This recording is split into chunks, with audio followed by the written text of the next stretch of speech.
Good afternoon, everyone. So we are still, looks like we're waiting for a few people to trickle in. We'll just give them a couple more minutes and then we'll do a roll call. Hi, Dustin. Hello, Todd. How you doing today? Good. How are you? So far, so good. Okay. Well, I saw you started the recording, so we can at least uh start the meeting. So welcome everyone. This is Washington State Building Code Council IBC Technical Advisory Group for May 16th, 2024. And Dustin, wherever you're ready, I just heard you.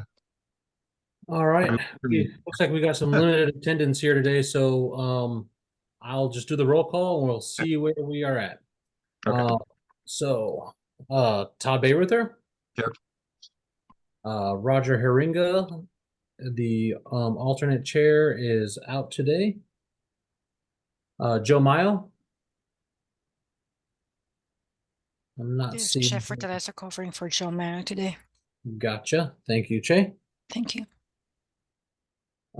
Tim Woodard, Steve Belsack. I'm here. Thank you. All righty. So we got the architects and building official seats covered. Let me just make some adjustments here on my sheet so I can count these up easy.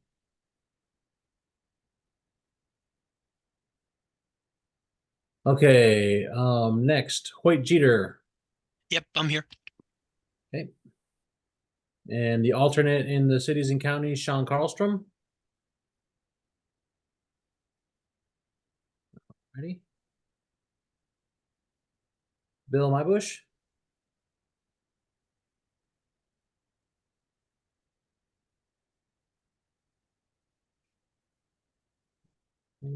Next, Joshua Mergens. In the alternate for structural engineer, Trent Tenney.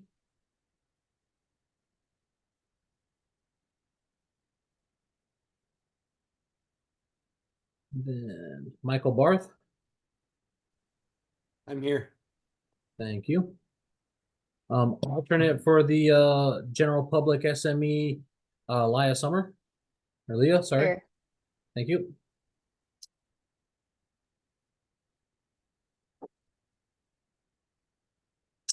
Paul Clark. Here. And Andy Leonto. Present. Thank you. Let me do a quick accounting of our active seats.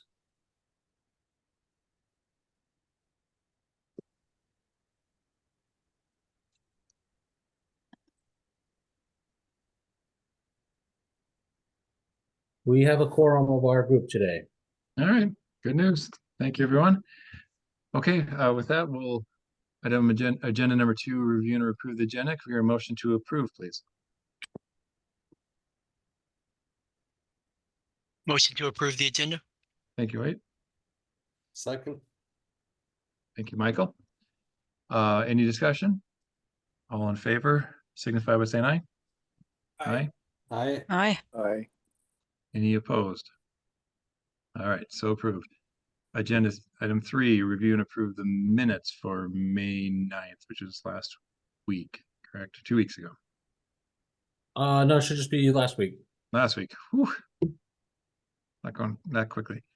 We hear a motion to approve, please. Motion to approve the minutes. Thank you, Wade. Second. Okay, thank you, Michael. Any discussion or any edits, proposed edits? Okay. All in favor? Aye. Aye. Aye. Aye. Aye. Any opposed? Okay, minutes are approved. I skipped over introductions. Maybe use this chance if anyone from the public would like to be recognized. Okay.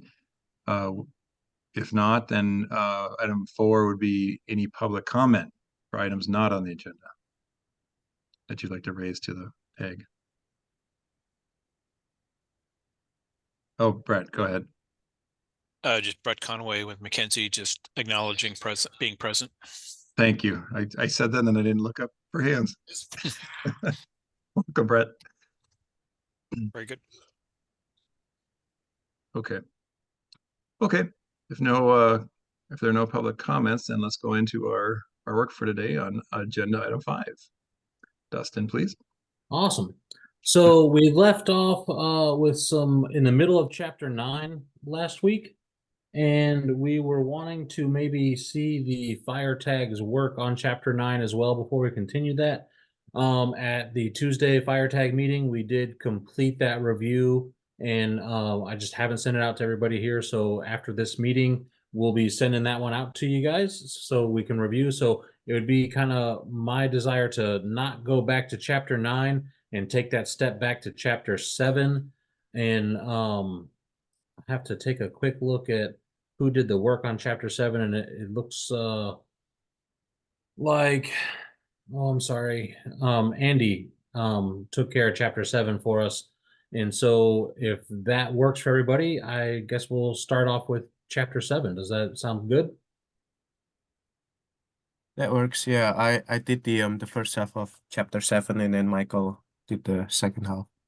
Okay, and I think I have 2 documents from you guys on that one. And so we'll kick off with the first half of chapter 7. Let me update a screen share here, and I'll get us all looking at that. Dustin, this is Mike. I did send you a combined spreadsheet that had both Andy's and mine Okay, in there. let me double check. I might have to go, I may not be prepared to just present that one today. I should have it, but would have to dig, I think, on that one. I have the Word document. It looks like it came in. I'm not sure exactly when. I'm looking at our files that we've saved from the email. Let me get into the email real quick.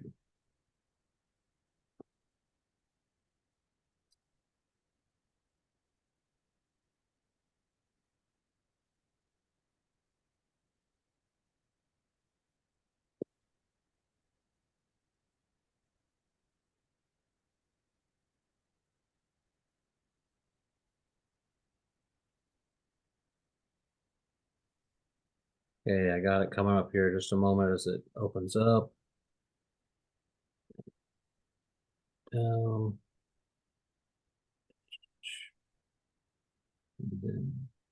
no, that's the wrong one.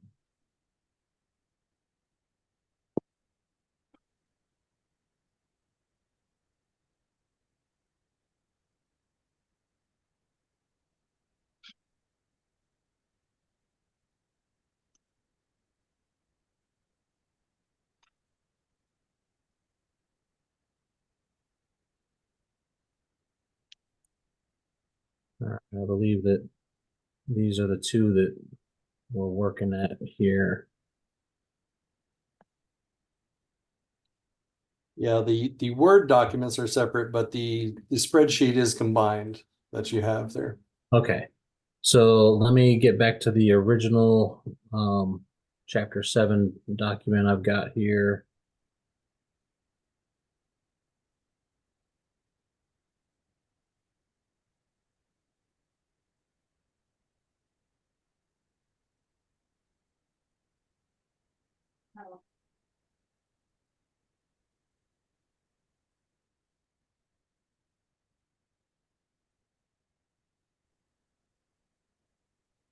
Okay.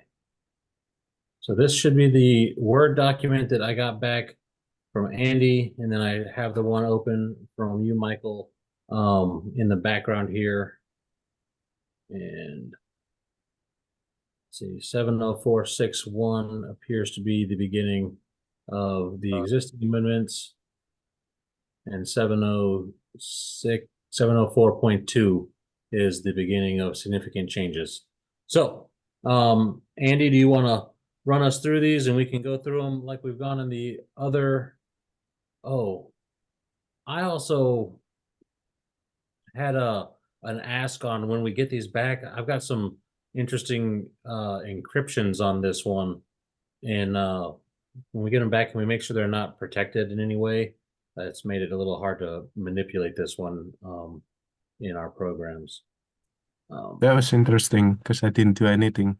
Okay, I'll Okay. double check on that. It might be something with your organization. It just automatically applies it. I'm not sure, but I remember Okay. mess with this one and it was a little bit cumbersome. I think it wasn't letting me copy paste things into it, but maybe I can get with you after this meeting. We can talk about it a little bit.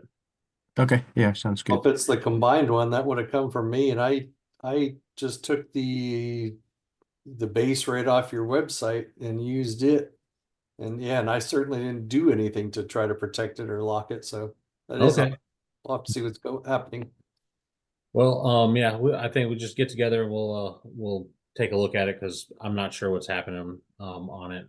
It's the permissions are able to view and do a lot of things. I think the one thing that was problematic is it wasn't letting me export it to a PDF on there.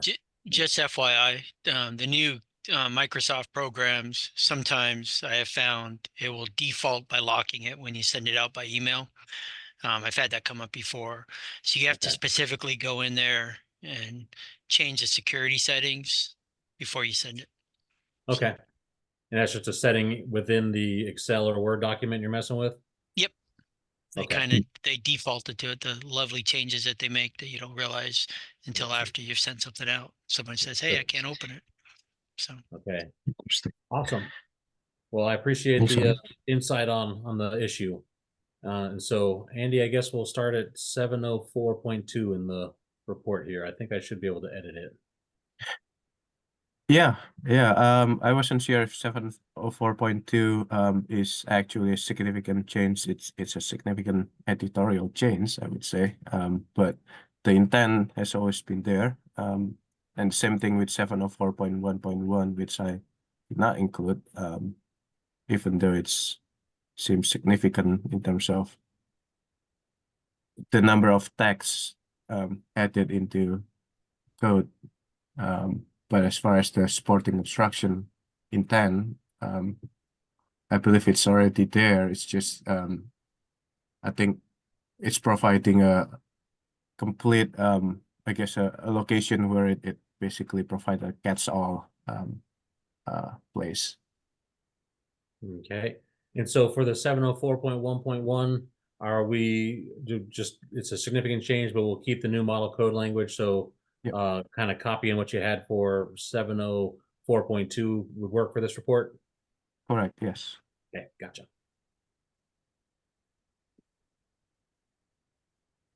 All right. And then scrolling down, we got 704.3. So on some of these, if they're not on the report, is it safe to assume that they're maybe not significant, but you just have the recommendation to keep the modification? Okay, awesome. So the next one, I got 705.71 and 704.51. So we'll kick down to that one.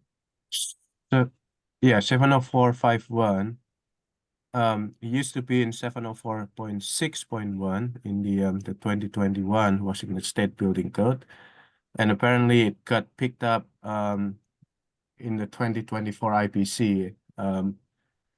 So that the blue text there was from the Washington State Building Code. However, in the 2021 Washington State Building Code, there was a word non-structural included in the title.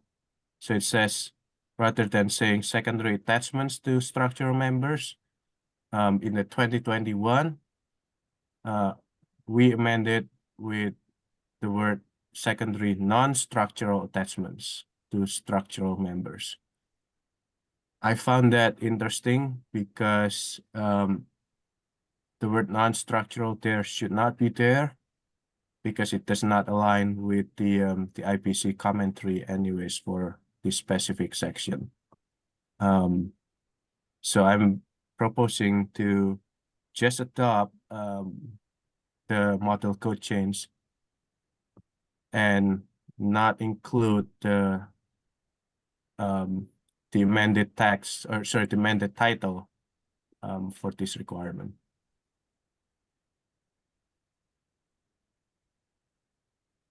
I'm confused. You said title or Just the on title. okay. So in So- the amendment, the 2021 Washington State Amendment, the title was changed and the content was changed. The content got picked up in the 2024, but the title change was not. And I believe that the title change was not aligned with the content of these requirements. And so your recommendation would be to really just remove the word structural from this title in the model code? No, just adopt whatever the 2024 has right now. Okay. Yeah. Gotcha. Should we paste the amendment here? The existing amendment so we can do a direct compare? Yes, give me one moment.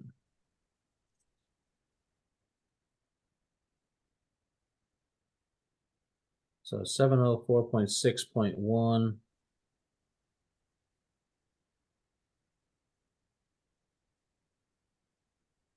Oh man, I messed up all the numbering. Maybe you were to include it in the Excel spreadsheet rather than. Yeah, oh, that's the intent. I'm just trying to drop it in Okay. here real quick. So there's the amendment in green. I'll get it in here in line as well.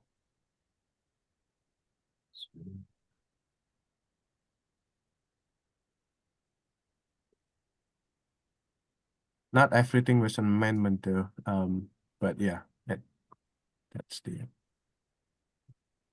So we can strike through that amendment, but at least it's there to reference.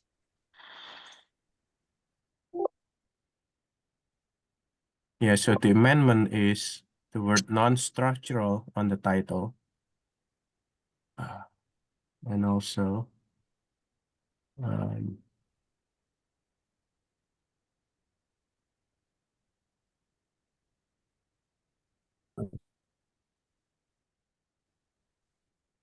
Warmed up always on this thought real that was quick, a I mistake. promise. The non-structural, this FYI, I always ignored that. It's secondary members that are really for the fireproofing and all that stuff. That's how it's always been. So I really never could remember in our state amendments why someone put non-structural, because the secondary members are structural members. So, and they define it clearly in the code when you start doing fire protection, how thickness the fire protection has to be on steel members and stuff. So I never understood. I never understood why that was in our state amendment. It seemed kind of I always thought that was a mistake.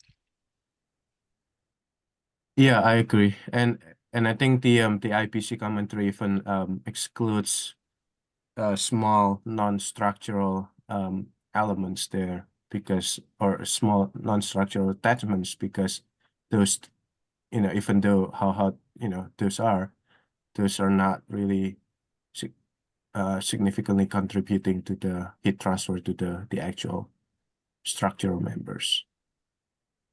Where this came through one time when they were talking about, I remember a long time ago, which I thought was a structural, but it's kind of attachments, veneer walls and stuff like that when you had to fireproof them.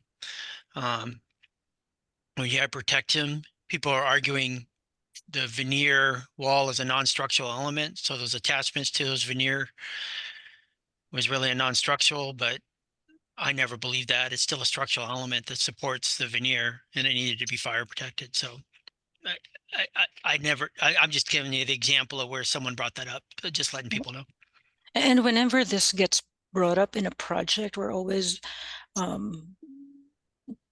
deferring to our structural engineer to define whether it's primary or structural or secondary structural member. I know that there are definitions on these are in the definitions part of the code, and then maybe we can propose to define or be more maybe include specific members in the definition. Is that possible? They actually have that defined already in AISC and stuff, talks about secondary and primary members. So it's a lot of it says tributary area that it's supporting and stuff like that. So it's actually defined in some of the standards. So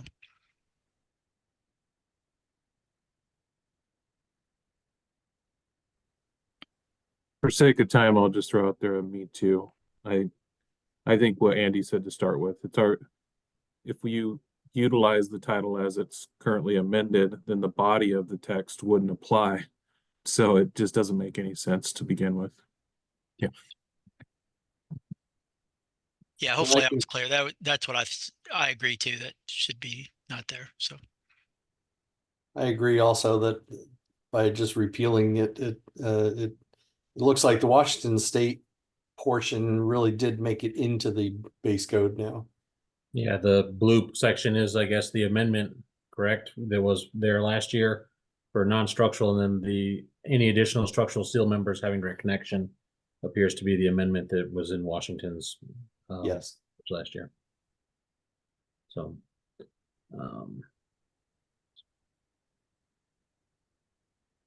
okay. So I'm gonna just touch this one little bit up on here, and then we can move on to the next one.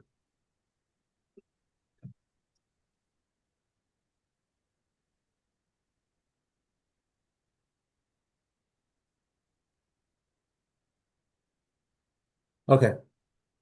Moving on, the next one, 705.2, and looks like 705.7. So we'll keep on moving with this. 705.2. Here we are. Looks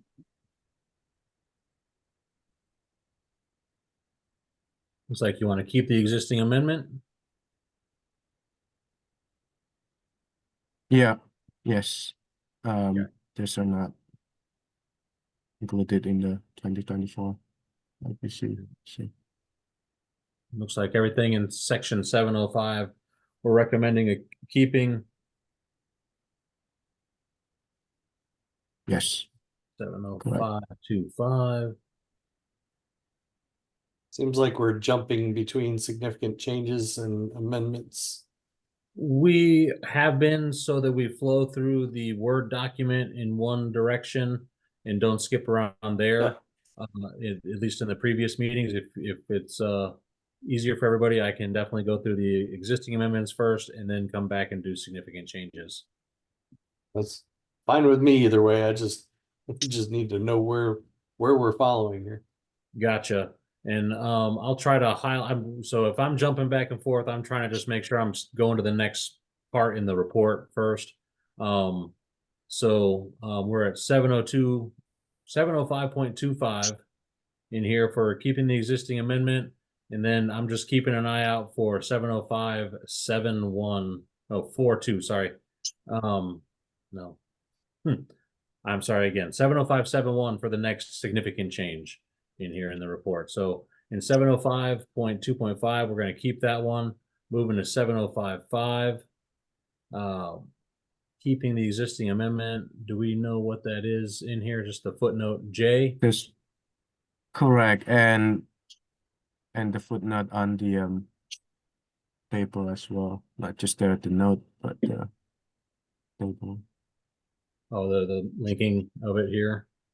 Yeah, somewhere in there. but I thought that was also the same as footnote I. J and I thought were the same. Oh, it's for mixed occupancies is what J was.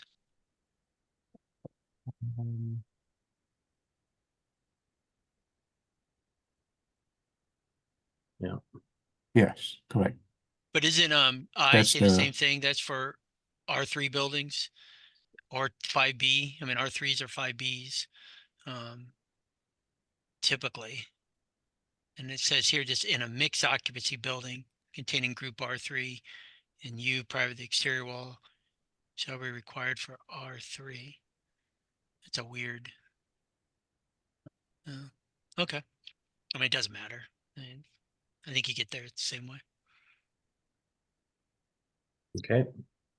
705.8. But isn't there But it's more for any type of construction as well, I think.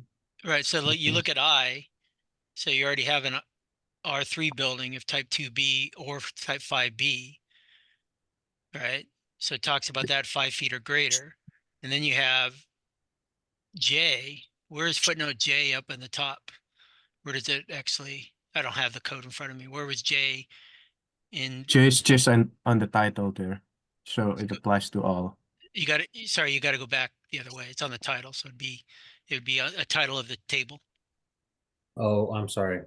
Yeah. So you got to The put J type- up at the top at the same thing then, right? Yeah, I think I missed that. Let me see. Yeah, it should be in there. Yeah. So it's kind of strange because because I kind of conflicts a little bit with J, just FYI. I don't think they conflict. I think J is basically for a U to allow a lesser fire separation distance in line with the R3, which I gives the R3 the ability to just be 5 feet. So now it gives the U that's attached to an R3 in a mixed occupancy a 5-foot side yard instead of 10. Not side yard, but fire separation distance. So I agree that we should keep the amendment. Oh, I see. Because footnote H says only a group U occupancies. I got you. Okay. Okay.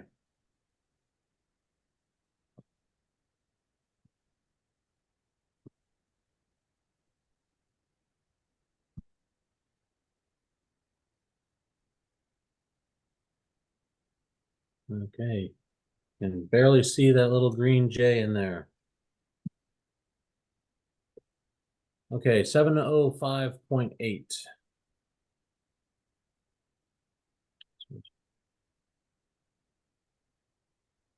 What is the amendment in here?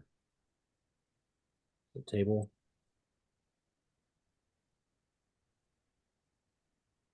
Where is table 705.8 in here?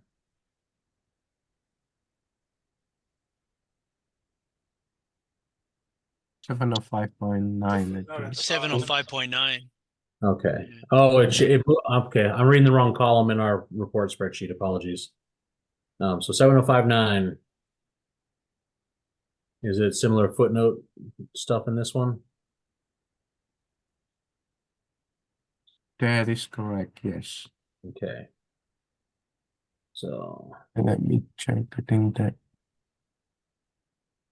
Yeah, that needs to go. It was there, but on the next got it up in there.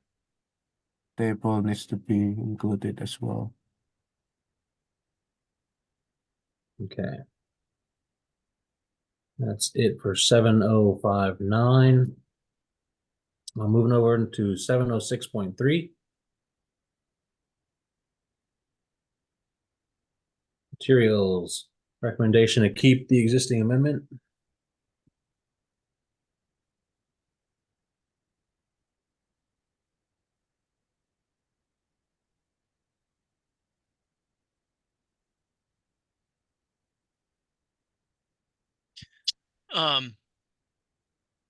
Why are we going to keep?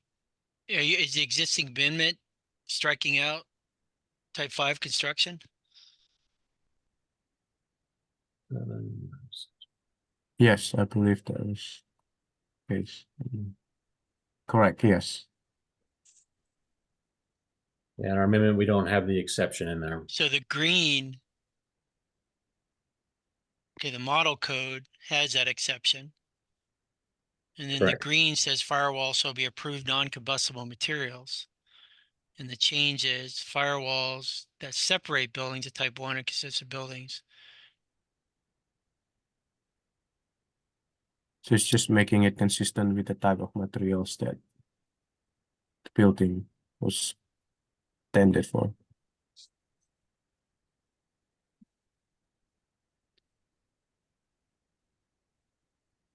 We get to move to 706.4.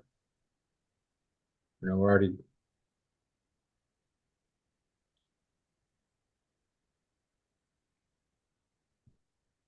Did you look at the footnotes too? Footnote A? We have footnote A with type 3 and 4 in here. And that looks like Yeah, but that. is that type 4? Remember, we have A, B, and C, right? That's not in Yeah, here. I guess we could we should include type 4 A, B, C, and HD then. What would be the best way to insert that, to write that out? 4A, 4B, 4C, or like in parentheses, A, B, and C? I don't think you need to reference the A, B, and C because they're all included in there. So we're talking about all type 2, 3, and 4, or 5. Which No, is because the codes actually define type 5 differently now. And I'm not sure if, I'm not sure this all applies with A, B, and C. I think C, you don't have that, but did someone check that? I'm not sure. This is for the new construction, you know, for cross limited timber. Across limited timber, you got A, B, and C. Did you check that? I didn't check it. I'm just wondering if it does make a difference.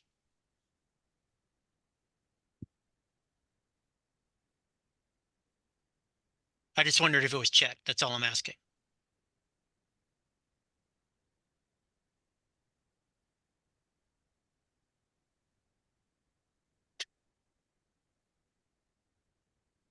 No answer? I think they're checking right now. Oh, okay. Yeah, sorry. It may not be a difference, but I know there are some changes, and I thought that 2 hour, I thought when you got to C, you're okay, but I could be, I'm going off memory, not going off looking it up. to the extent of my review, well, I didn't do these, Andy did these, but I did go through them, and from a standpoint of looking to see if the new code took in or solved the Washington State Amendment, I agree with Andy's, that, to keep the existing amendment because the new code did not incorporate Washington's amendment. So what I didn't do is I didn't, go through and research the rationale for why we have the amendment in the first place. That would be a, different, different task.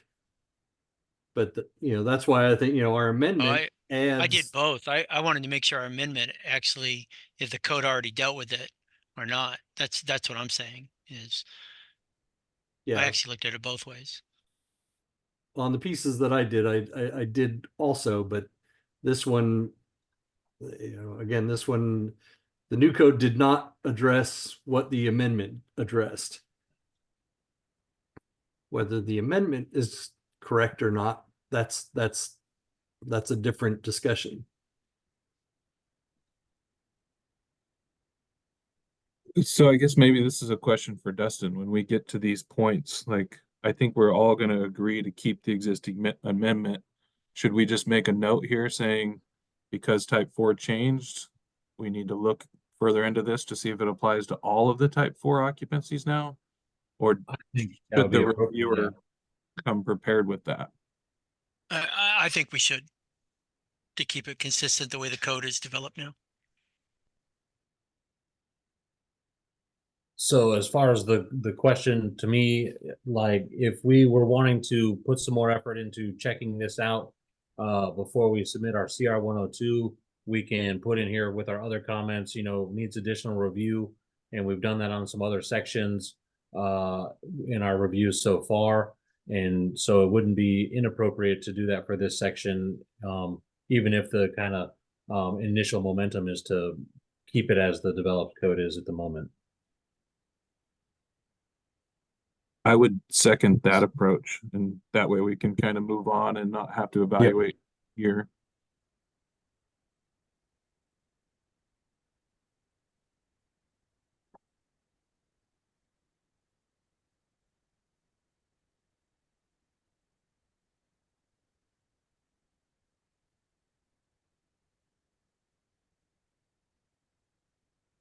And it's just for those A, B, and C ones, That's all it is. The new type of construction for cross limited timber. Gotcha. All right. And I was working on the not combined report, so I just dropped in the additional information from the combined report over here. And if we're ready, we can move to 713. Wait, we have some significant changes we didn't cover yet. So 705, nope, sorry, 706.1.2, we've skipped over a little bit. The recommendation is to keep the new model code change. Doesn't appear to have any cost. And then let's see. Yeah, that was to allow the NFPA 221 double firewall there, which is already referenced in the subsequent sections. And then 710.4.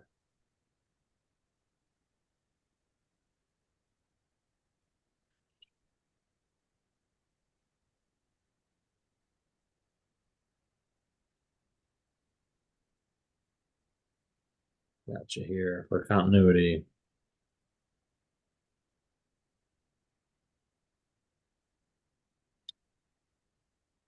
Yeah, so what I did there was I did a research on the rationale or the proposed changes. So I included the FS numbers there for what got approved by ICC.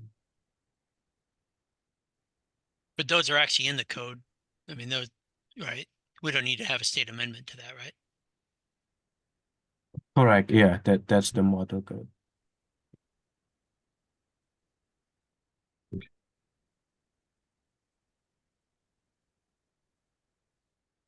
So then moving on to venting and roof termination, 713.13.7.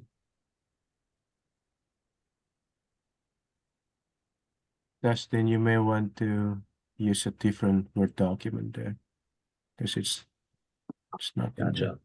Got that one pulled up here. Let me do a search on this one.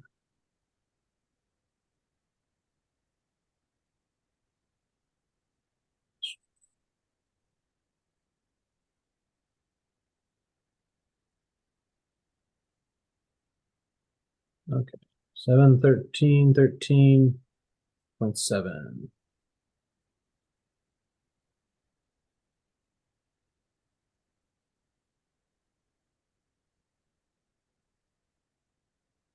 Oh, wrong spot.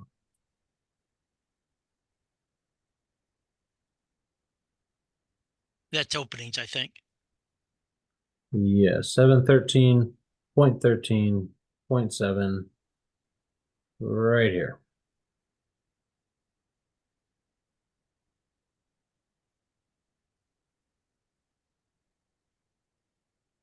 Oh no, that's something else. For something that I don't have here potentially. Sorry, I'd comment, but I'm catching up on mine also. The yeah, this one, the 24 did not capture the state's amendment for the chute venting. So my suggestion is to retain the existing amendment. Okay.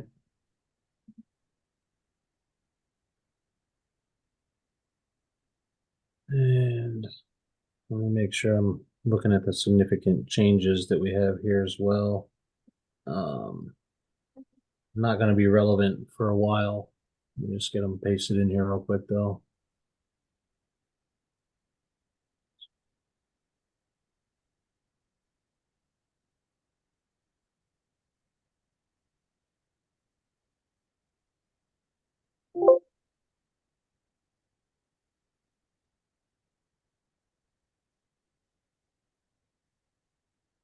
Hey, Mike, Okay. did you look to see if this was in the mechanical code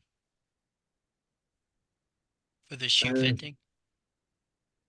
So I thought it was in the mechanical code in the IMC also. I don't think it is, but no, I did not do a cross-reference. I mean, it's fine to leave it in. I'm just saying that I was wondering if it's in mechanical also.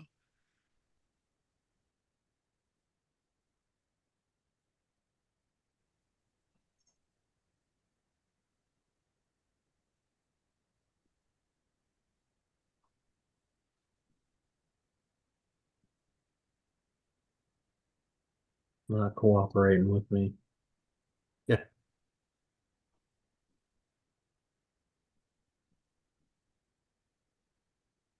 Might be, 16.2. Six- Sorry, Dustin, just going back to that section. Section 515 in the mechanical code may not exist anymore in the 2024 Should we refer that to IMC. the state mechanical code? Yeah, I see that maybe in the state amendment only. Yeah, so Right. that's why we need to cross. When I was looking at them, I was cross-referencing to the other codes too, just to make sure it was the same. So would it be best to push this over to the mechanical tag to have them take a look at the section? I would say yes, to make sure the reference is correct. Okay. Just to make sure that's all you're checking, is to make sure we don't have it. It's a pet peeve of mine when they don't match. Just like all our codes are, all the I codes are referencing the IPC, International Plumbing Code, and you have to we use the Uniform Plumbing Code, and those references don't always match what I've found in the past.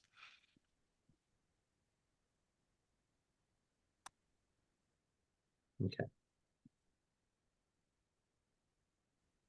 And we'll get that one going. Are we ready to move to 7.16.2.1? Yes.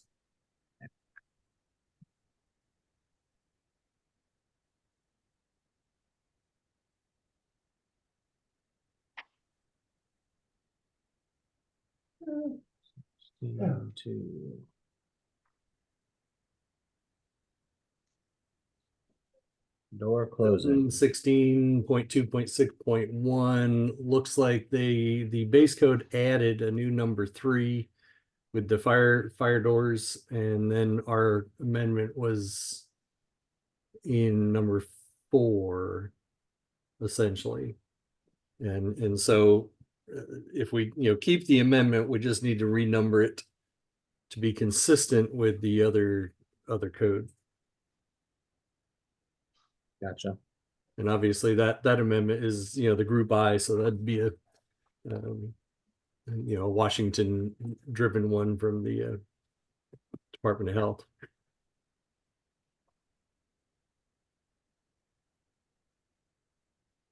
All right, 7.17.5.2.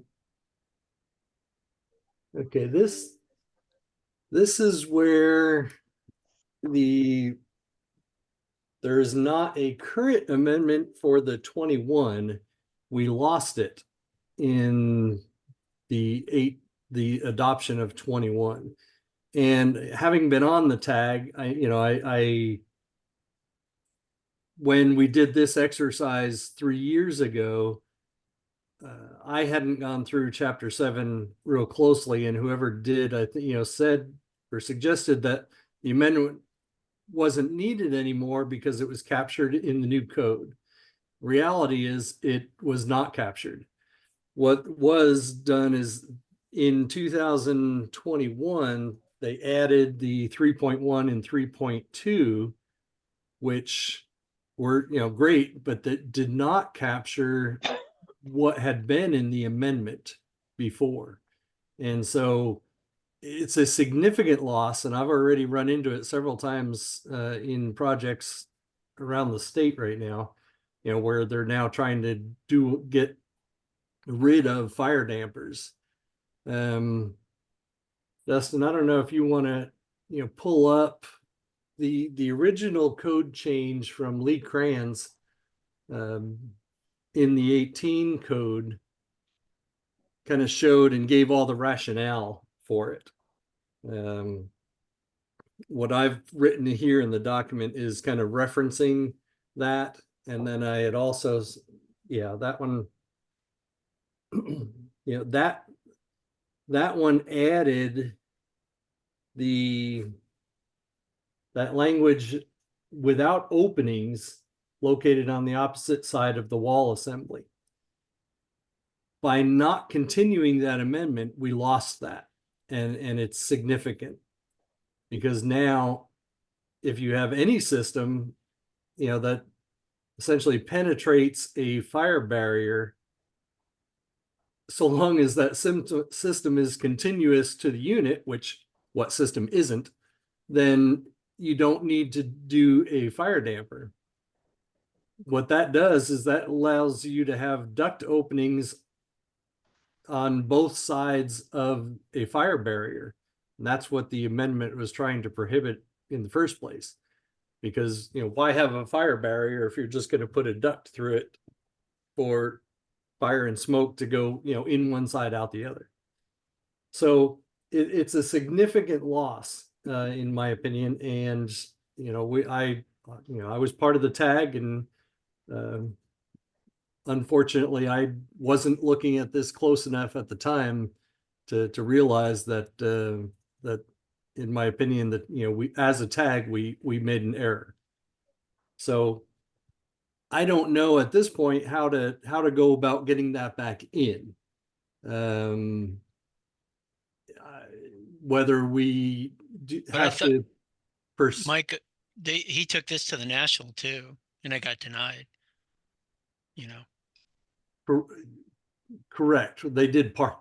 They got part of it, Right. but it was still a Washington amendment that, you know, that we used, and and I just know from the tag discussions, the thought was that the new code captured the change, and that is what was in error. So I know it was not intentionally deleted. It was deleted essentially by omission and not realizing the extent of the amendment. And that's why I pulled it, you know, I asked for, you know, Lee Kranz's, because his whole justification, you know, the argument that was made is what we lost. So I'm just going to speak from maybe perspective outside of Washington State, just dealing with the base code language. It's pretty easy interpretational wise to say you don't need without openings. That's the whole intent, right?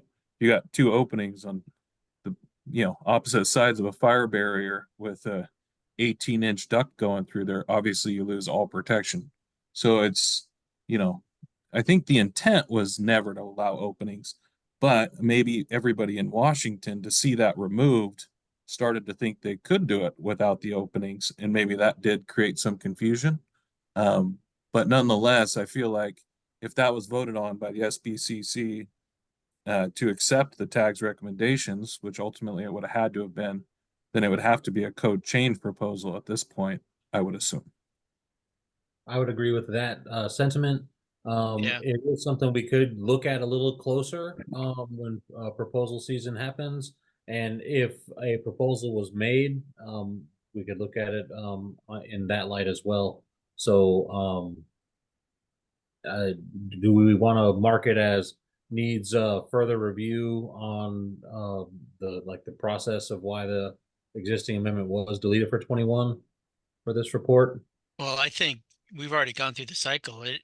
I agree with Tim. You have to put a code proposal in to get it back in. So Yes. No, I agree. That's.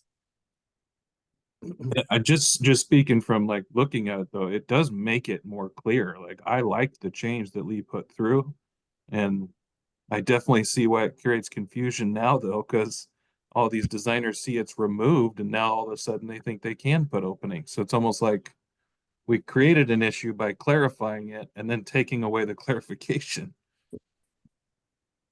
Yeah, and I've had several instances. One is a hospital that this makes a difference of about 50 different fire dampers, because they've got duct systems that are supplying air to these areas on both sides of the fire barriers and fire partitions.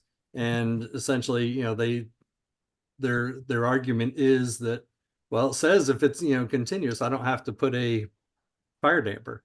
And so it is very significant when you get into these big buildings with complicated mechanical systems. And and these are the places where we were, really want that fire separation to begin with. And it's like, why are we separating out the laundry rooms and all these other, more hazardous, places with fire barriers, but then, punching a bunch of holes in it, unprotected. So it is an important amendment, and I would like to see it return. Obviously, yes, I know it's, it made it through the process, and so we're kind of starting over, but I do think that it should be returned.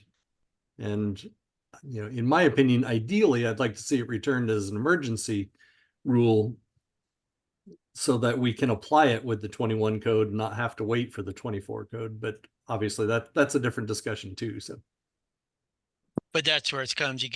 We can't add it in there without going through putting the proposal in. I don't think we have the authority to do that in our tag members. So no, I agree for process. Is this something that may need to be discussed with mechanical, that maybe the dampers are already addressed there? No, the fire separation would be addressed here. Dustin, so Michael. in this kind of conversation where something seems to be in error, and I don't know the subject matter, but is that correct that we'd have to do a new proposal if it was? We'd either have to open emergency rule up. I know to go back into rulemaking, but if it was an error and it was in there before, already went through rulemaking process, there's not a process to bring it back. There is a process. So if it was done erroneously, instead of emergency rule, we could start expedited rule. We have some bylaw changes coming into effect here in July, so my answer would probably change after that date. But we don't know for sure that it was necessarily erroneously removed. So I would have to look into our filings and things like that to see if they, specifically address removing this one, or if there's like a lot of some of the other changes, not a lot of rationale, and maybe it is just a slip up on and it was removed erroneously. So there's room to look at it and see what's happening.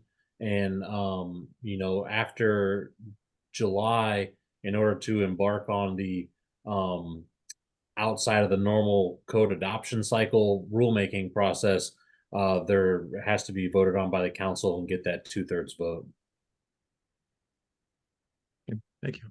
So what I can do for you guys is check into, I'll put a note on this one and label it as needs additional review on removal for 2021 process, and check and see if it's erroneous. And that's something that I'll do kind of outside of this reports generation, and we can maybe prepare something to come back to the council, not necessarily this month, but next month, if this was something that we need to put back in and it's a critical one. I do know that staff has fielded a question more than once in the last year on this particular topic. So it's more than one person's having the issue. So I wonder if another way to address it would be to submit an interpretation request through the SBCC, and then that way you could document that it was taken out because it was felt like it wasn't needed, but it was just clarification. So it'll be another way to address it and get some information out that's a lot more expedient than the rulemaking process. Yep. Thank you, Tim. That was my next comment also. Well, and having been part of those discussions, I do remember, going through there, and this was one of those that, if you look up the old spreadsheets, you'll see that this one really didn't get discussion. It was pretty much said, oh yeah, the new code has it, move on. And so, and I'm just as guilty of not going back to look at that myself either. I didn't really see it until I came across it in the field that with those same arguments. So thanks for the discussion on it. And for the spreadsheet, 717.5.4 is the same exact thing. The whole situation affected both. So. Okay. It's just the difference between fire barriers and fire partitions. So. There we go. So I'll get this for you guys,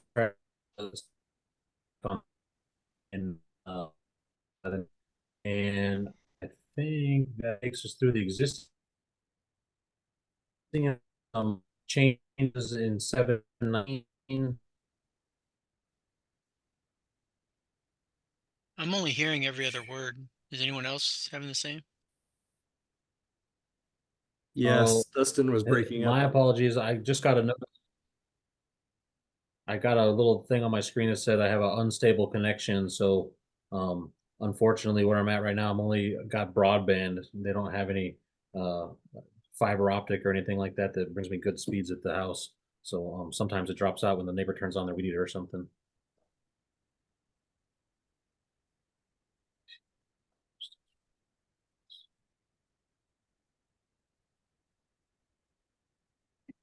So was there a change in 719 that I'm not seeing up here on our Word document?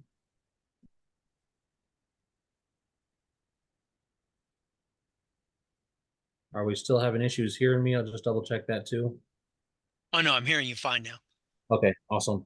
Sorry, and I was answering and had myself muted. So okay. No, 719 and 720 did not have any changes in the base code that even needed review. Okay.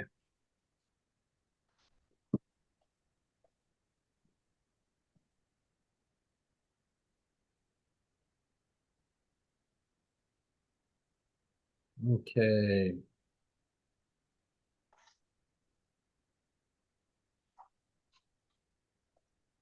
Yeah, for significant changes,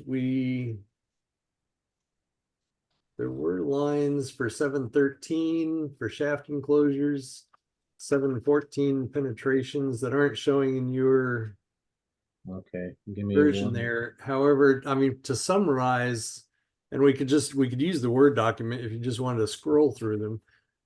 Back To to summarize, 713. all of the changes were fairly benign, to a point where nothing really raised a flag that would warrant a state amendment.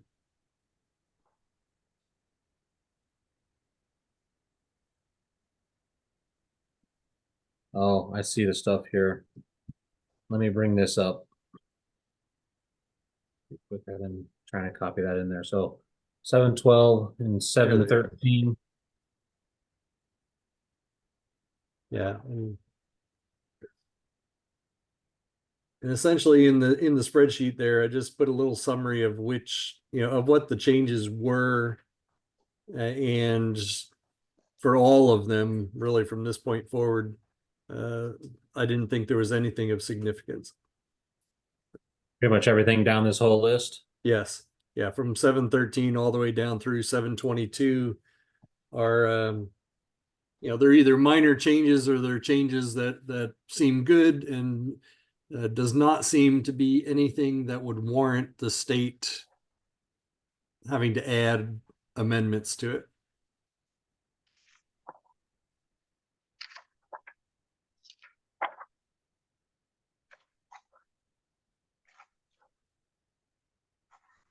Okay. Well, I've got some work to do to put these reports. So you got combined here with Andy's stuff. So I just need to put the comments I've put on the other sheet onto this one. And I believe that does bring us to the end of chapter 7. Am I correct in that one? I believe so. Okay. If everybody likes discussion, it'd be, I guess, time to make a motion to move this towards our master document. And just to clarify, once it's in the master document and the master document's complete, we will re-review the whole master document. We don't necessarily feel like we're going. We'll have the one more chance to make changes to the report in the master document. So just to be clear, like looking at this chapter 7 that Mike is, or that the committee actually worked on, when it says amendments, no, right? Basically, you're just, whatever the state was, no amendments required. It's fine exactly the way the base code is. And no changes are, basically no changes are required. Is that correct, Mike? Correct. Yeah, well, I Okay. guess no is recommended. That doesn't mean that we won't get a proposal in these sections. Okay. Correct. Yeah, that's looking through the changes that are in the 24 code and whether, we have any kind of state unique situations or anything that would apply to those changes. And in this case, they're not. It's chapter 7 is pretty easy in that regard anyway. There's not a whole lot that would be state specific for the most part, other than the things that we already have in there. But so yes, it's my recommendation that we accept the changes without the need for any further amendment. Okay. Well, with that then, Dustin, I think it's good timing. So is there, can we hear a motion then to approve this review? Make a motion to approve the review that was submitted by that group, Mike and the group. Thank you, Hoyt. I'll second. Ms. Tim. Tim, thank you. Okay, any discussion? Okay, all those in favor signify by saying aye. Aye. Aye. Aye. Any opposed? Okay, that review's approved, chapter 7.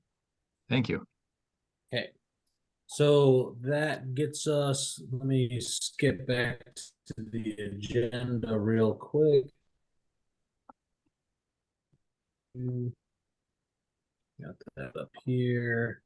So we got chapter 9, which we wait to get digest the fire code report on that one. So I'm gonna propose that we just where we're at chapter 9, table it till our next meeting. And then the fire code also asked if they could review our chapter 10 as part of their review of chapter 10 in the fire code, so that for our work on this one to guide their work in chapter 10. So I would propose we move on to chapter 10 at this point, unless we want to do chapter 9 without that fire code report yet. No, 10 would be great. I'm up for starting right, because 9 is pretty much driven by the fire. So Okay, and Dustin, I need to step out just for a few minutes, so I'll just hand the meeting to you, okay? That's Did you hear that, Dustin? Okay, thank you. Yes, sir. and I'm going to come back in just a second too. I got to step out for a sec. So Okay. I think with them gone, we still maintain quorum. Let me just double check.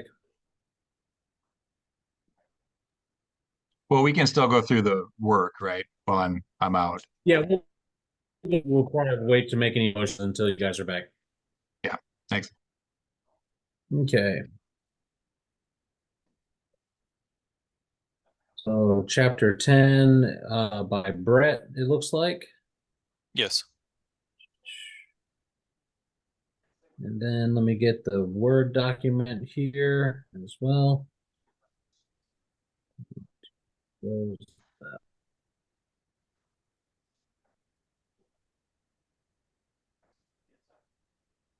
All right, so starting with existing amendments 1010. Let's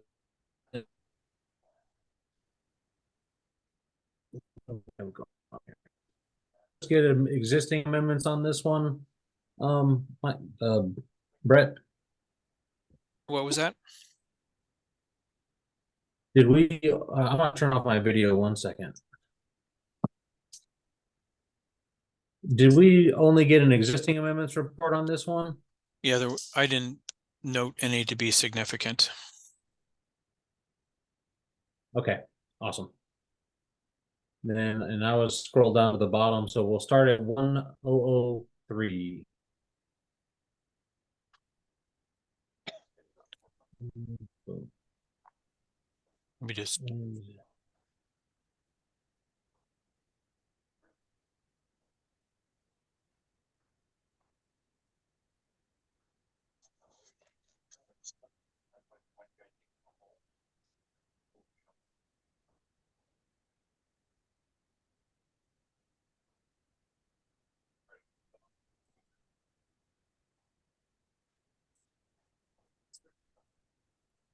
well, actually there was significant changes, just 4 of them. So I have my copy up on my screen, but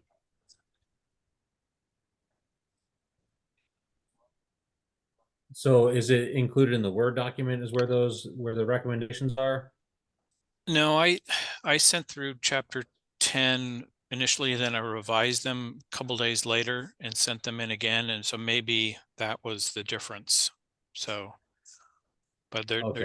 there should have been a tab, significant changes tab, in what you received. So I'm not sure why it's not showing there. I do have a tab. This one must be the original that came in. Give me one moment. Let me see if I can grab your updated one. And just let people back on. So It's Awesome, sent thank on you. May 6th. I'm pretty sure May 6th was Okay. sent.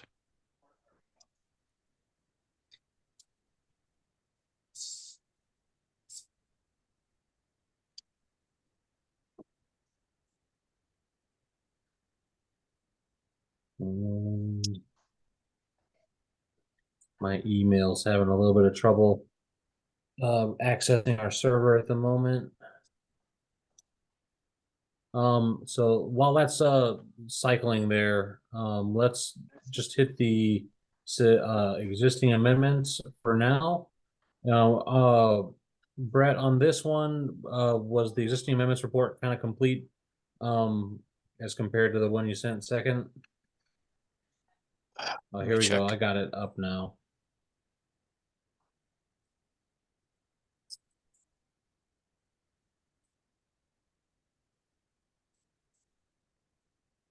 Okay.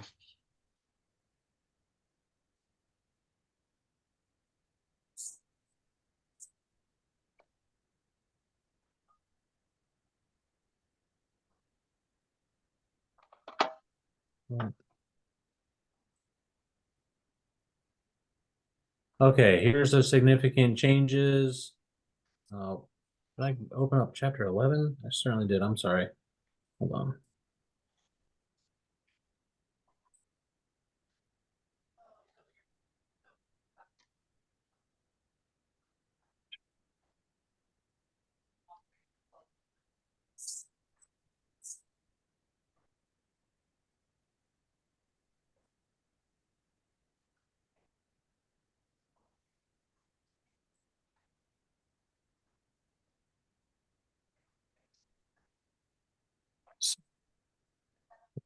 Scroll the sheet up. Yeah.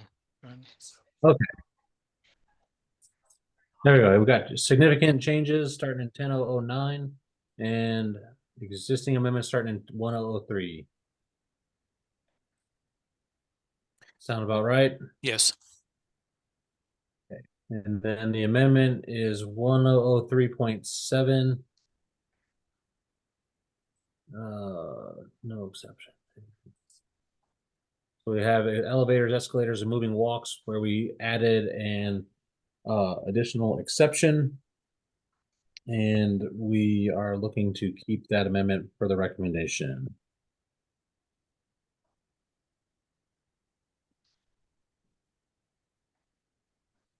Any comments on that one?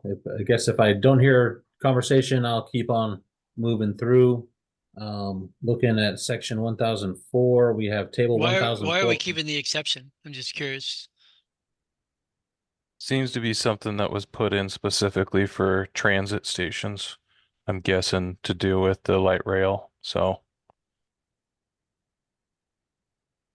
it's not covered by the code. So basically what it's saying is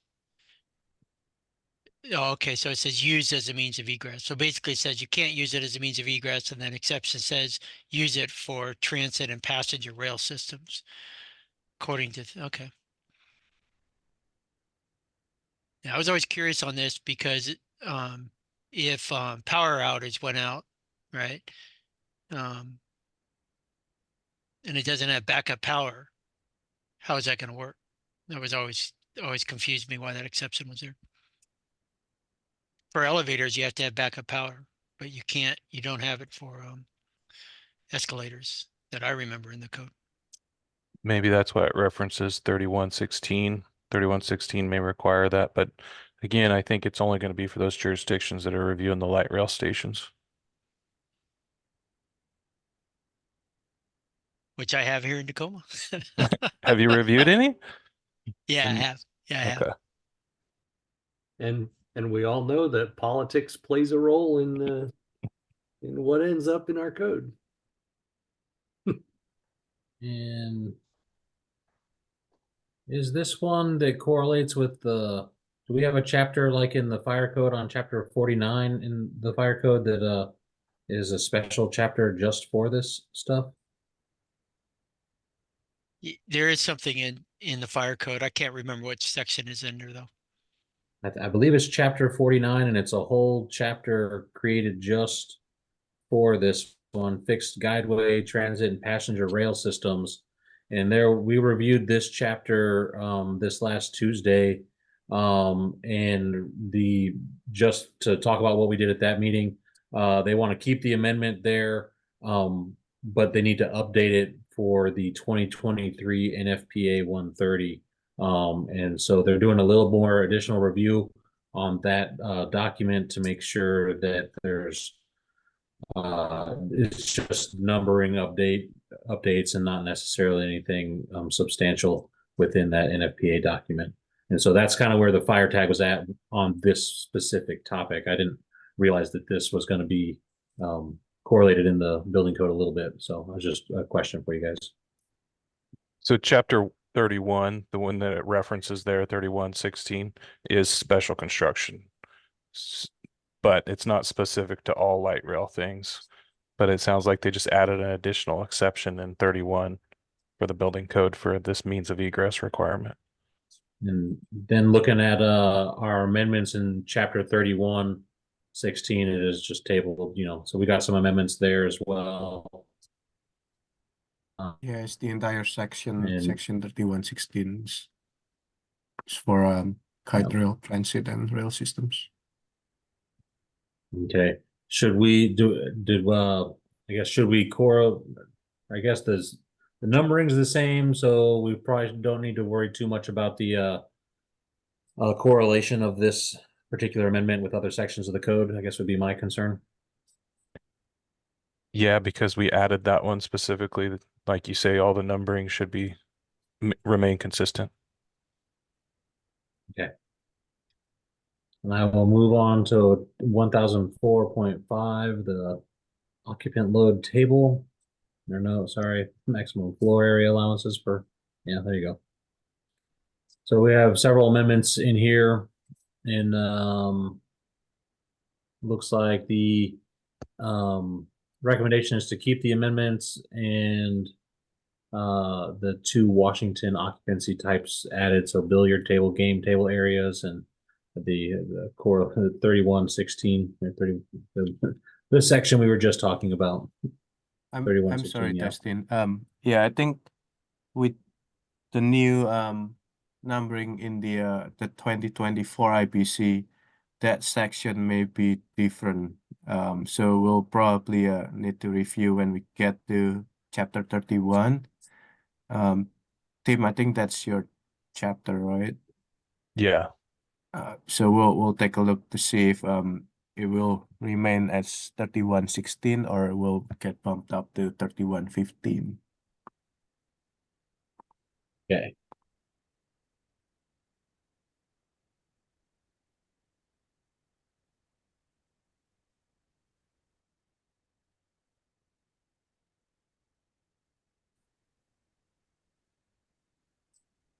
Justin, All I right. didn't I didn't fill in column E. I can do that. If you don't want to do that, I can. Whatever. Okay, that'd be helpful, yes. Looking at the rest of section 1004, that is the only amendment we have in that section of this book. So we'll move on to 1005, looking at 1005.1. We have, looks like it's more stuff added for the fixed guideway transit and passenger rail station stuff. So the looks like the recommendation is to keep the amendment here. Yes. Okay.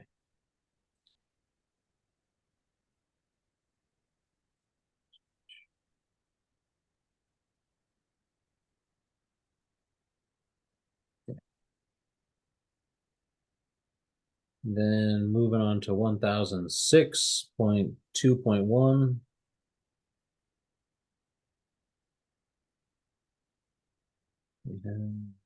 More passenger rail station stuff.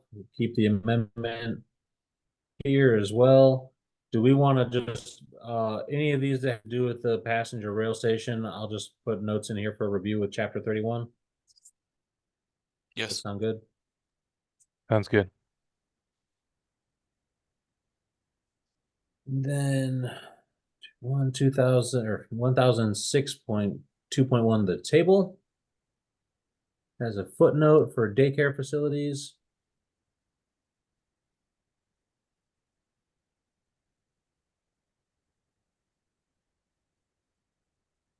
And would this footnote H go on the line for E occupancy? Yeah, I see it here. And it is green. It's just so tiny it looks black with everything else. Okay. Keep the amendments, add footnote H. 1006.2.1.1, 3 or more exits or exit access doorways. More passenger rail system stuff. 1006.3.4.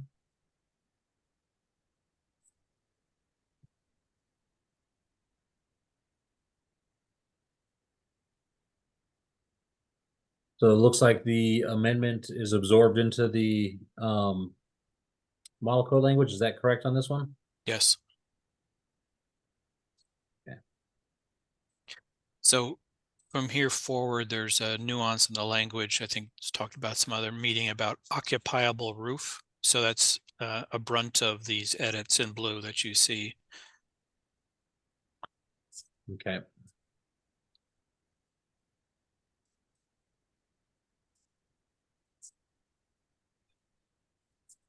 That was 823.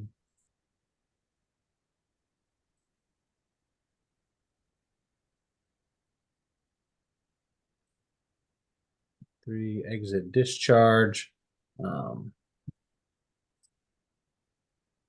Washington So didn't in our amendment, yeah, we didn't adopt this go section. ahead, So Brett. yeah, Washington did not adopt this section, so I redacted it. Be consistent with the amendment. Gotcha.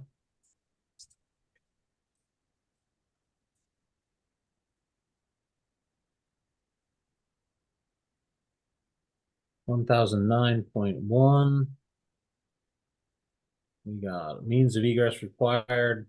Accessible means is not required to be provided, and in parking garages are not required to serve parking areas that do not contain accessible spaces. Keep the amendments. We just add the exceptions in here. Any conversation on this one? Yeah, the one thing is item number 1. When these were eventually added, there was no existing building code. Okay. So item 1, I think that actually states that in the existing building code. I'm not really sure why we have this in the model code, because you won't even be in this model code. You'll be in the existing building code that tells you what to do on that. So I think, did you look to see what the existing building code said under this? No, Because that's a really good point. Could we refer them out to the existing building code for, rather than putting it as an exception? yeah, that's the way it should be. Accessible means easier shall be required per the existing building code. And Just I'm just trying to remember here from memory. I think Che did did a lot of review in the IEBC. Did you happen to come across Well, this section? yeah, what the existing building code says, you got to spend a certain amount, right, for Yeah. accessibility, and you get to choose what you spend it on. All right. We tried to put a hierarchy of what you should spend it on, but that didn't get adopted in the model codes. So, I think it's pretty clear in the existing building code what you have to do based on the type of remodel that you're doing. So, I just throw out there, I don't think it's as clear. The reason being, Hoyt, is there's circumstances where you have a change of occupancies in an existing building where it says to comply with the IBC for means of egress. And then if you don't have this here for an existing building, then theoretically you'd have to, retrofit an existing building with accessible means of egress. And that 20% upgrade you talk about, that mentions specific in regards to accessible route, restrooms, and drinking fountains, whereas this is means of egress. So I think there's some differences, and I think we should maintain the amendment. yeah, all right. I know what you're saying on that. I know exactly what you're talking about. I have a hard time thinking that you have to, in the existing building codes, you got to do accessible stuff, and then you don't have to maintain accessible means of egress should not be provided in existing building codes. I like to know why that got put in there in the first place. But I mean, if you're asking if this is something that was in the existing building code that we should keep, or are you asking if we're making that decision? I think you should bring this back to the state building code to be sure, because I've had arguments for designers before when they says, well, I'm in the IBC, so I don't have to do anything for this means of egress stuff and for accessible means of egress. And then so we got to, if you look in the existing building code, you got to spend a certain amount. You get to choose what you spend it out, but I don't know. It's just, I think we should review that, but that's my opinion still. I don't think it hurts to look at it a little bit further. And the way to look at it is relating it to the existing building code. Yeah. But that's what I'm saying, is not maybe get rid of it, but just go back. I don't know if someone did that. I didn't do this section chapter, but I would have seen what is the existing building code. I think Tim's right on this stuff. So, but I just want to, the only thing is accessibility is something we should be very careful about, based on lawsuits that have been in the past, especially down in California. So. Okay, so it's keeping it as verify with IEBC. As we go to that section within the IEBC, we can just keep it in mind that we'll come back to this one and kind of evaluate them together. Yeah, So- to see It- how that was. Yeah. Yeah, it can't hurt, but again, how do most people comply with accessible means of egress? Well, they, install a 4-foot stair, and those types of things are really hard to retrofit an existing building. So it would be very difficult. So I thought that's why we were maintaining that within here, but that's okay. We can always double check and see if it's addressed. So Okay. I'd also say that we, make the note that we need to verify number 1. Number 4 is a totally separate part of the amendment that obviously is not addressed in the new code, and so that we would need to maintain that, at minimum, maintain that piece of it, even if the IEBC is gonna delete number 1.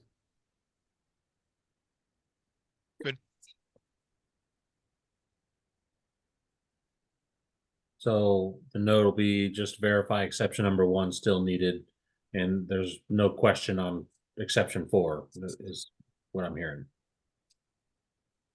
Correct. Gotcha. Okay. Then 1009.8. Or we might have some significant changes. About 1009.2.1 here. It's got some added cost. It says provides clarifying language for occupiable roof that is effectively 4 stories above the level of exit discharge. Will require an elevator. This will have cost impact to essentially classify the roof as a level as it pertains to elevator access. And looks like the recommendation, we don't necessarily have a recommendation on a amendment needed, yes or no. I guess I would say that the lack of information there would say that we don't need an amendment unless we are deciding otherwise here today.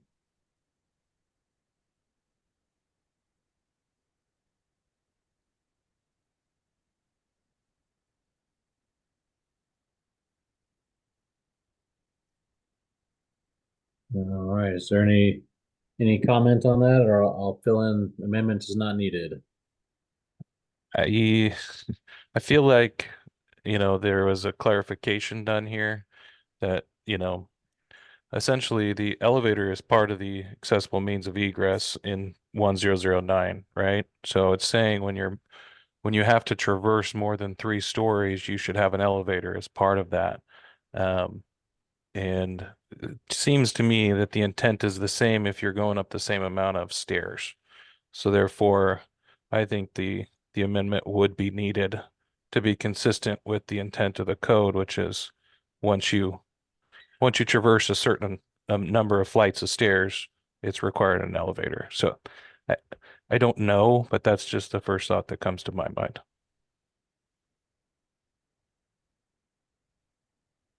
Do we want to look at this further to decide if an amendment is, actually needed, or what will be the direction that we want to move as far as recommending amendments on this section? And why would you think there's an amendment again? Why are you? Just my thought is, since this is an accessible means of egress section, that it's the elevator requirement gets kicked in because they have to traverse like X amount of stairs, whether that's 6 flights of stairs or 7. And if you are now occupying the roof, it's requiring people to traverse more stairs without an elevator as an option. So it seems to me to be consistent with the rationale for having an elevator to begin with. You would need to have it required if it's accessing an occupiable roof as well, because then people are still having to traverse the same amount of stairs as if it's a 4-story building.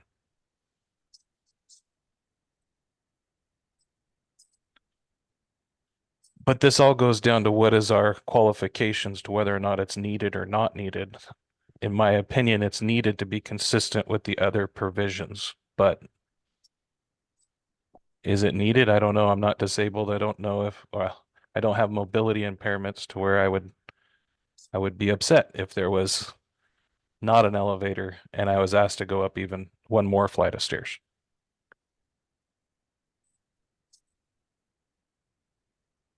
Yeah, I see what you're saying, because what we don't have included in here is occupied roofs. So we're talking about floors. The code now has occupied roofs.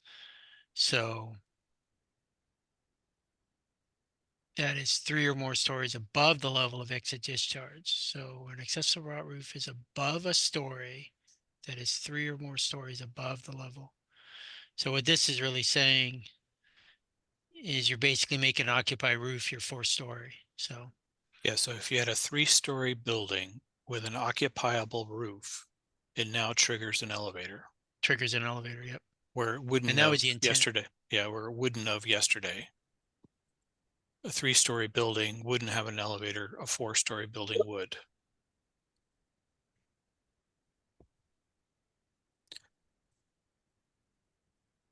Recognize that, you know, exceptions that are below, you know, if the building's fully fire sprinkled, oftentimes they can get out of providing that elevator. So just, you know, it is in certain circumstances. But, you know, if somebody that had mobility impairments had to get down from a 4th story, it would be the same as getting down from a occupied roof above a 3rd story. So Yes. it seems like it's meeting the intent of the code. That's why I'm saying I think we would say yes, it's needed to comply with the intent of the code. But it is an increase in cost for sure. Yeah. So in my first year on the tag, so the way I looked at it is, yes, it will involve a cost, and I wasn't able to, in my brain, evaluate whether an amendment is needed. So it's just like bing, bing, bing. This is a cost impact to 3-story buildings with occupiable roofs. That's it. That's as far as my brain got. And There- for me, I would keep what the model code says, but that's just because I hate amendments. So I would agree with Hoyt on that also. I agree there's extra cost here, but I don't think there's anything special in Washington where we would have to add an amendment because of that change.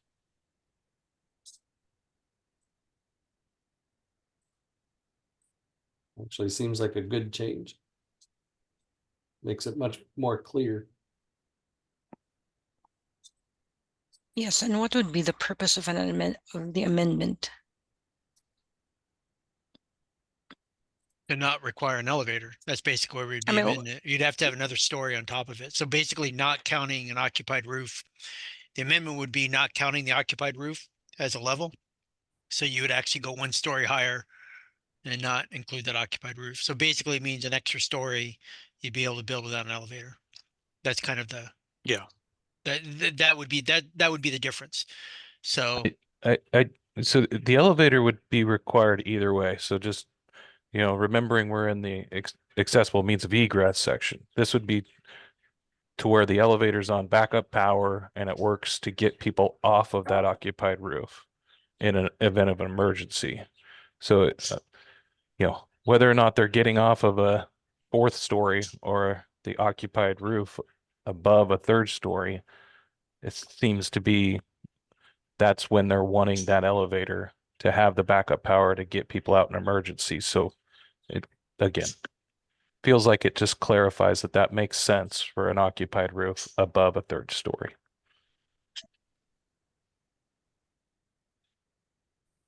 And it seems like, I mean, it may not even add cost, because when you read what's in the other code, I'd have interpreted that you do have a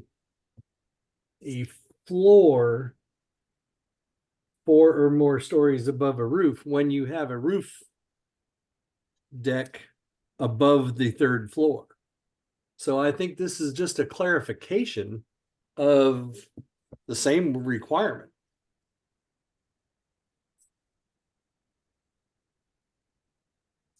That's a good point. Maybe if we reviewed the code change proposal, they listed it as just a clarification. And yeah. This is how I've been interpreting it, exactly like Mike says. I thought that's what the code actually said anyway. So I'm right with Mike on that. I think that's what it actually required.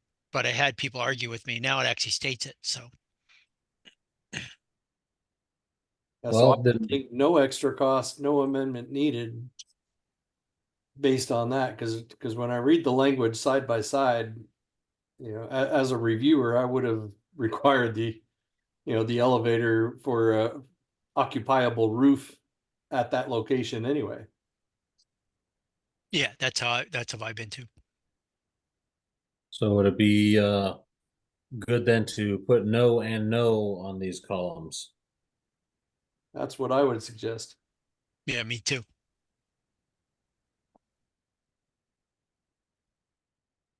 I like it. Do we just want to strike the whole line item then, 4, since it's not a significant change? We can. Not You a good? significant change, but it is a clarifying change. Yeah, I like leaving it though, just so that way in case people question in the future, they know that it's not a cost impact and there's no amendment needed. If the Okay. consensus, it's no cost, and let's get rid of the last sentence in the in my explanation there. Reviewer comments.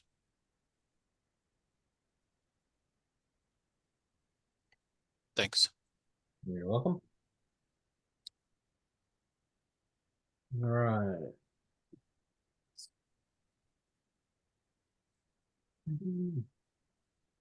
All right, that brings us to 10.2.4.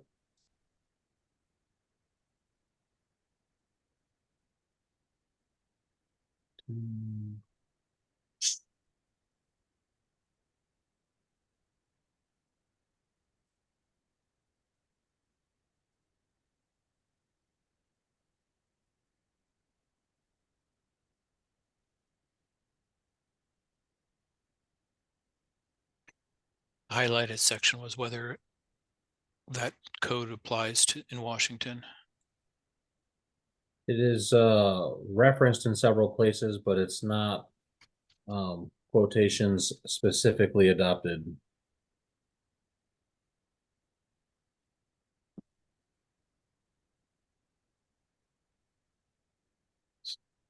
So it's adopted by reference, so I would say we could leave it.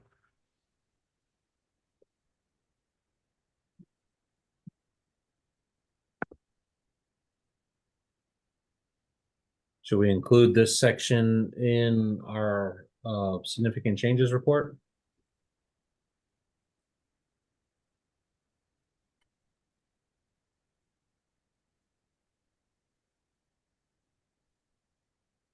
Well, it's one of those scenarios where it's not a significant change if you're already enforcing the International Swimming Pool and Spa Code. Yeah, that's what I was, Tim, I'm right with you. It's already required. I don't think it's a change at all. So it just, It just added it to here for, I guess, consistency purposes. Okay, I agree with that. There is also a Washington swimming pool and spa code that maybe we need to be referencing here. Is that the code that's maybe put out by the Department of Health, or are we talking about the ISPCA, ISPSC? Because we don't have any amendments in it, and we don't. I'm not aware of the title, I guess. Yeah, that's right. No amendment. Okay.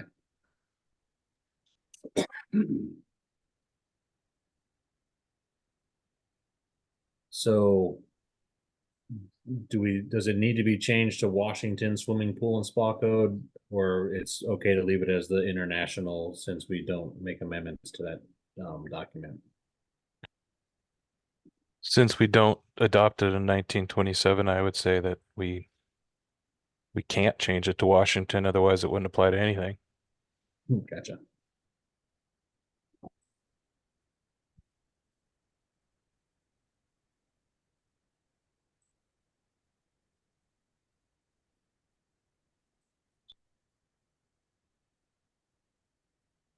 There's 10.2.4.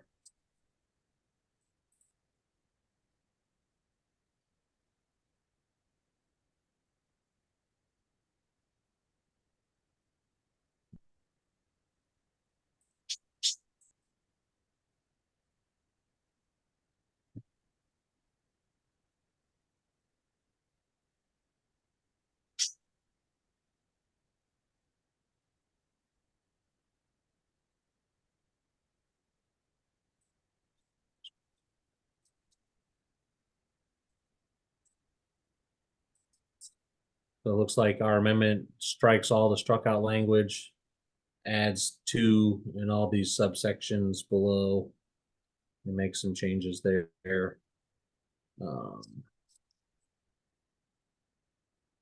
Any comments on this section?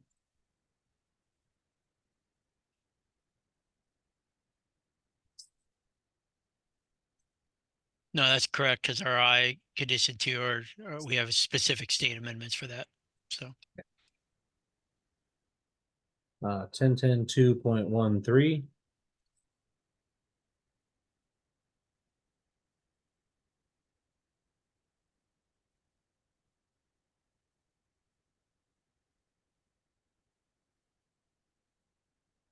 Controlled egress doors in I1 and I2. A lot of clarity provided to the language as it relates to I1 and I2 for locking. The highlighted areas didn't exist in the Washington amendments.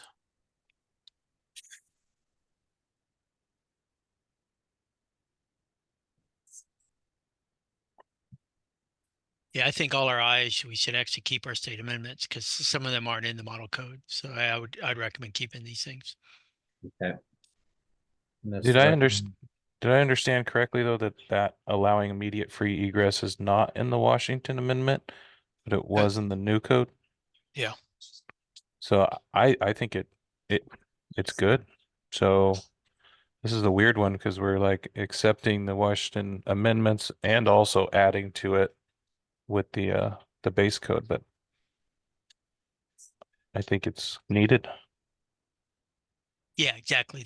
Because some of the Washington state amendments didn't get adopted on the national level. So for XYZ reasons. So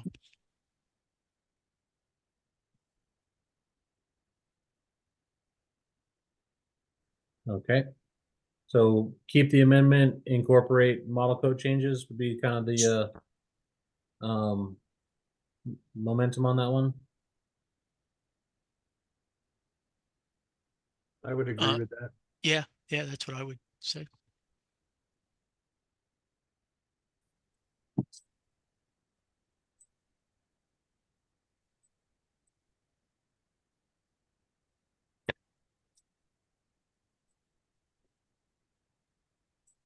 I think the intent was all there, but we've all been through so many cases with these I2s where the people wear wristbands and all sorts of things and it unlocks after 5 seconds. And so this just makes it more clear and easier for everyone, I hope. And hopefully someday we get all of it in the model code.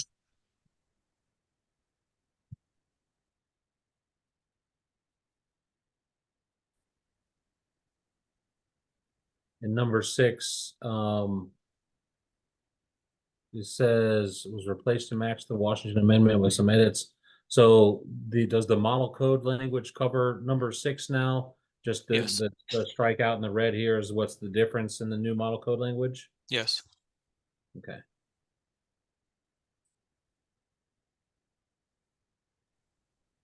Does item 5 need to be Washington Fire Code? No, we don't actually change. It's implied. They actually don't go through and change the codes to say Washington. We still do the International Fire Code with Washington state amendments. So this kind of implies that you have to use the International Fire Code with all the Washington state amendments. So we don't do that anywhere else in the code.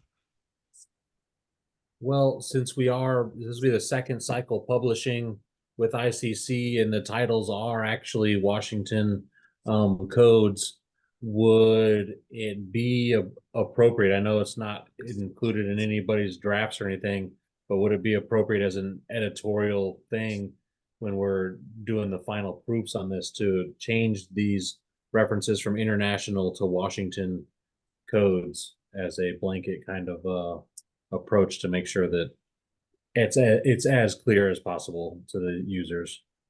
The way I would do it, because there is some issues with Washington code sometimes, if ICC will continue to publish them, I would say International Fire Code with Washington state amendments if you're going to change anything.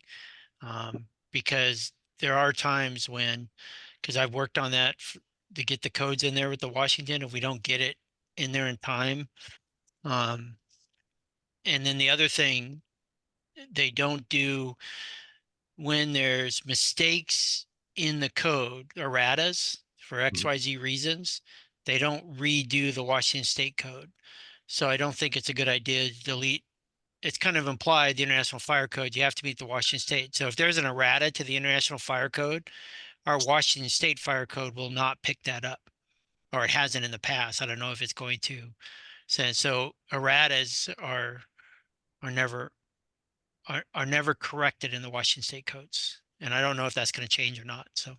Well, we're finalizing the contracts with ICC right now. And at my last meeting with them, we did discuss the topic of errata, and we didn't discuss if ICC has errata, if they'll incorporate it. But we're talking about an intervening code cycle where we do kind of pick up errata items and incorporate it. The discussion is kind of at the moment stalled on whether or not they want to produce a whole new Washington code book. It's kind of an inventory that might become obsolete question for ICC at the moment. And so they didn't give me an answer, yes or no, what they would like to do on that one. I think they're looking at errata packages that might come out. Digital products obviously would just be updated and online would be updated as well. So it's still a question that's up in the air on errata items and how that gets put into the Washington code for us. Yeah, it feels like a huge lift. Like you start talking about the existing building code, the IBC, all the different references. It's going to be a lot of changes. And, if you miss one, does it apply at all? Yeah. I don't know the best approach, I guess, but it may be something that we could put in the hands of the ICC editors as well. But I guess that's a conversation I can have with them as I have additional contact with them. Like I can ask them what would be the best if we did the edit for them, or if they could handle target phrases to transition them. Well, you remember the erratas are for the IFC. It's not always for the Washington State one. So the last time the erratas that were done, they did not do the erratas for the Washington State Building Code. They only did it for the IBC. And then you had to find the erratas and make those changes yourself. That's what I'm saying, is that they didn't before go back and modify the Washington State one. I had to go, and unless I'm wrong, maybe someone else knows, but as far as I know, there is no erratas printed for the Washington State Code at this time. So There is not, and it was brought up at this talking about what we're doing for the 2024 codes and what would be acceptable to them as far as changes after we go to print on these things. and that's why I think leaving the International Fire Code personally, because it kind of implies it's what's adopted by the Washington State. I mean, it's already implied that. So when I would, you have to go to the International Fire Code and the Washington State amendments. The person would have to check it at the time they're using this provision. So. Right. I kind of am in agreement with that thinking on that. I too agree. I think in a perfect world, it'd be really nice to have it updated, but I think that would just create another layer of maintenance nightmare. Whereas right now, the preface to our codes all pretty much say what it is and make that clarification. So. Okay. Then are we ready to move on to 1000 and 10.2.13, or sorry, 10.3.4.1.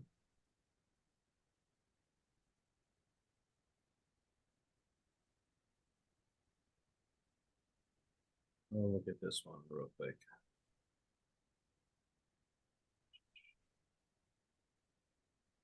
We don't have this one in here. We're considering this a clarification change in here. Yes. Okay.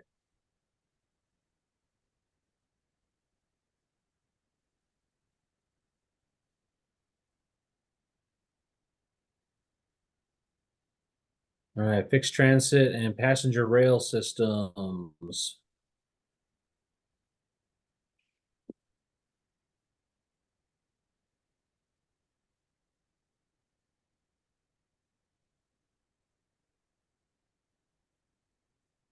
So this one doesn't have any reference back to chapter 31. Do we need to review it for consistency with chapter 31?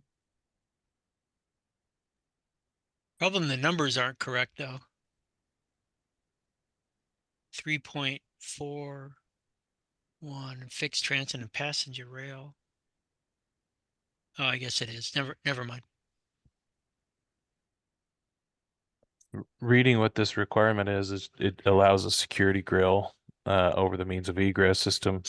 I think the most likelihood is that it doesn't need to be reviewed with chapter 31, but since I'm doing 31 anyway, I will keep it in mind, and I can report back if you want to put it in there that Okay, chapter 31 doesn't cover security grills. we'll leave it in here just for the sake of being consistent with those fixed transit and passenger rail systems. All right, 10.11.1.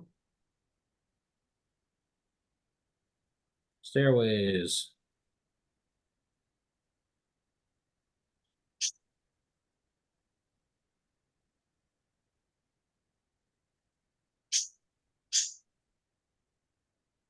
To add to align with amendment. Everybody okay to keep this amendment? Yeah. Okay. 10.12.1.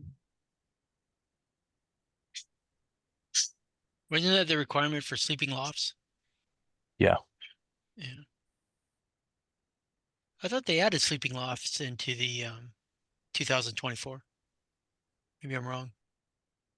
I think it's in there. Is it a is it an appendix? Appendix. And I'd have to go check. I don't think that I mean I have to double check some stuff to speak eloquently on this one. That's essentially our ladder exception that we've always had, and we've tried to get it in the national code many times, and they tend to keep turning it down, but it's important here to keep.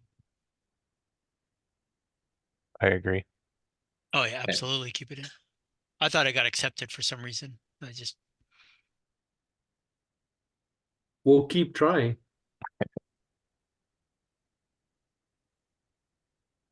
10.12. I thought the green was that it was accepted. If you go back. Green is the Washington State Amendment. It's The accepted blue in is Washington. accepted. Oh, yeah, that's right. Black and blue. I'm sorry. Already forgot. Thanks.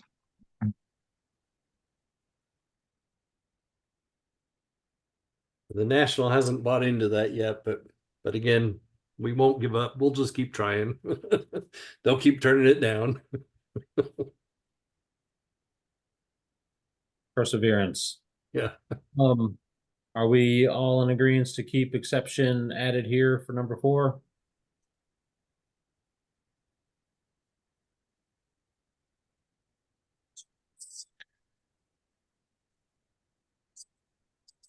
Yes.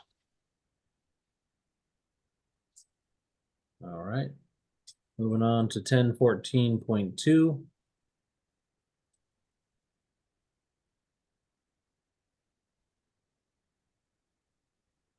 Hey, Dustin, so it looks like we have about 5 minutes left. What are we Yes. thinking here? We'll just kind of run out the clock. We can run out the clock. I have additional time. If we wanted to extend, we could. I don't know what everybody else's availability looks like. I I'm know afraid the I have a hard stop. Okay, then I would say let's maybe 10.14's not terribly huge. Okay, I And just want to make sure we leave time for other business, but that could be quick if there's no other business.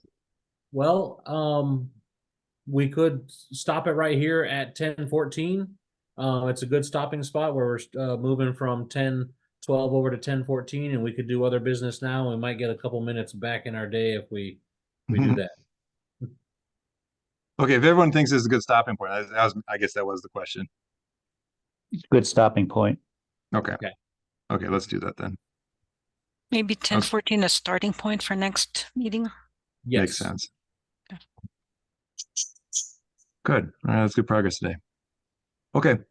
So there's no further action on that agenda item. And then the next agenda item, I think, is other business. I'm just going from memory.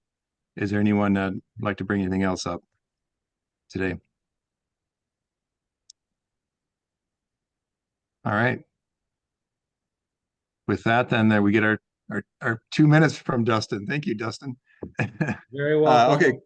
When's our next meeting, though? I think maybe I just want to ask that question. We have executive committee tomorrow for the council, and then council meeting next Friday, right? But are we meeting next Thursday? Well, so that Thursday I'll be traveling to Spokane for the meeting on Friday. I will have availability to do the meeting. I just might need to stop in the commute to Spokane to do it, which I'm okay with doing as long as I have signal. We could shift days if you want. We could shift times, or we could push off till the next week if you want. I'm available to be here and share the meeting if you guys are available and willing to do it. Go ahead, Hoyt.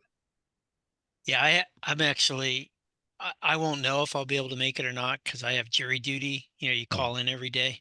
So I won't know if I can make it or not. Okay.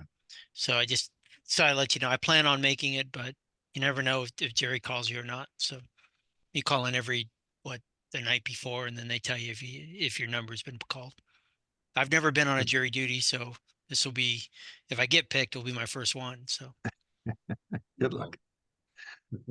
Okay, what does everyone think? You want to skip a week, or do we want to hold it? I say we hold it, and I would also ask that maybe we could, seems like we're getting the meeting request like, 2 or 3 days ahead of time. It'd be nice if maybe we just booked out the next couple of months. That way nobody tries to book things on my calendar. Oh, as far as getting like the gov delivery on all that so that you guys can have it, or would you look?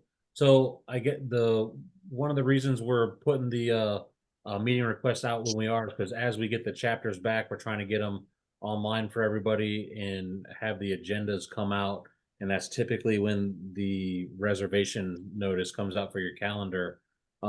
We could potentially shoot out some reservation stuff that's not gov delivery that just comes out to the tag, so you guys could have Outlook reservations on it. And then when we do the final gov delivery, then you'll get the documents that we're planning on using for that meeting. Does that sound like a plan for you guys?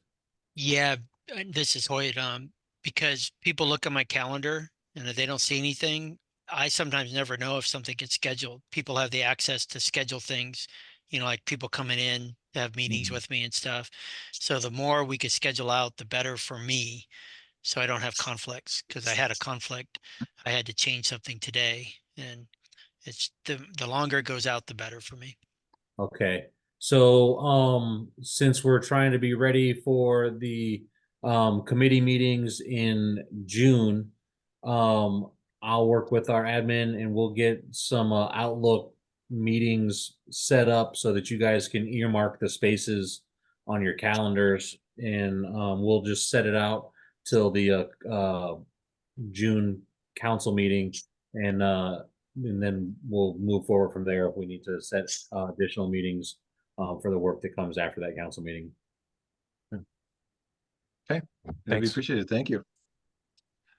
Okay, Yeah, thank you you, very much. everyone. With that, we're adjourned. Awesome. Thanks everybody for your work today, Good job, and Dustin. we'll see you out there. Thank you. Thank you, Thank you. everyone. Bye.